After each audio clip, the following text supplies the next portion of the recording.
Hello friends, welcome back to media talks. நான் உங்கள் மௌனிகா.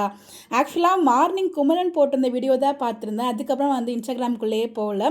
நம்மளோட ஃபாலோவர்ஸ் ஃபஸ்மியா ரில்வான் அந்த சிஸ்டர் கமெண்ட் பண்ணியிருந்தாங்க. பிரவீன் சார் ஒரு ஸ்டோரி போட்டிருக்காங்க பாருங்கள் அப்படின்னு சொல்லிட்டு. தேங்க்ஸ் சிஸ்டர், நீங்கள் சொன்னதுக்கப்புறம் தான் நான் போயிட்டு செக் பண்ணேன். ஸோ இந்த ஒரு போஸ்ட் தான் நம்ம பிரவீன் சார் ஷேர் பண்ணியிருந்தாங்க. ஒரு நியூ லொக்கேஷன்லேருந்து தான் பார்த்தீங்கன்னா குமரன்மே வீடியோ ஷேர் பண்ணியிருந்தாங்க. ஸோ அதே லொக்கேஷனில் தான் நம்ம குமரன், விஜய் அண்ட் நிவின் 3 பேருமே பார்த்தீங்கன்னா அதே லொக்கேஷன்லேருந்து தான் இருக்காங்க. 3 பேருமே முகமடி மாதிரி ஏதோ ஒன்று போட்டிருக்காங்க. அந்த லொக்கேஷன் ஹாஸ்பிட்டலாக இருக்குமோ அப்படிங்கிற மாதிரி ஒரு டவுட் இருக்குது.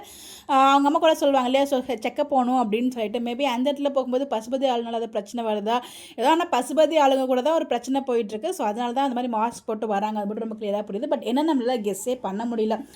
லொக்கேஷன் நியூவாக இருக்குது. அது ஹாஸ்பிட்டலாக இல்லை வேறு ஏதாச்சுமா. நம்ம விஜய் பார்த்திங்கன்னா அவங்க அத்தைக்கு சப்போர்ட் பண்ணுறதா அந்த வீட்டை மீட்டு தரதா பிளான் பண்ணியிருக்காங்க. ஸோ விஜய் மட்டும் இல்லாமல் 3 சகலிகளும் சேர்ந்து போய் மீட் கொடுக்கலாம் அப்படிங்கிற மாதிரி ஏதாச்சும் பிளான் பண்ணுறாங்களா? ஸோ அதுக்கு ஏதாச்சும் ஹிண்ட் தேடுறாங்களா நமக்கு தெரியல. பட் ஏதோ அப்கமிங் ஒரு பெரிய சம்பவம் லோட் ஆகிட்டு இருக்கு. முகமுடியெல்லாம் 3 பேர் போட்டு போயிருக்காங்க. அதுதான் டவுட்டாக இருக்குது. என்னவா இருக்கும்னு தெரியல. ஸோ முடிஞ்ச அளவுக்கு உங்களுக்கு எதுவும் ப்ரிடிக்ஷன்றதை மறக்காமல் கமெண்ட்டில் ஷேர் பண்ணுங்க. அதை டிஸ்கஸ் பண்ணலாம். பட் எனக்கு எந்த ஒரு கெஸ்ஸுமே இல்லை. உங்களுக்கு எதுவும் ஐடியா இருந்தால் அது கமெண்ட்டில் சொல்லுங்கள். அதை பற்றி நம்ம டிஸ்கஸ் பண்ணோம். இந்த மாதிரி அப்படியே தெரிஞ்சுக்க நம்மளோட சேனலை ஃபாலோ பண்ணிக்கோங்க. Bye bye.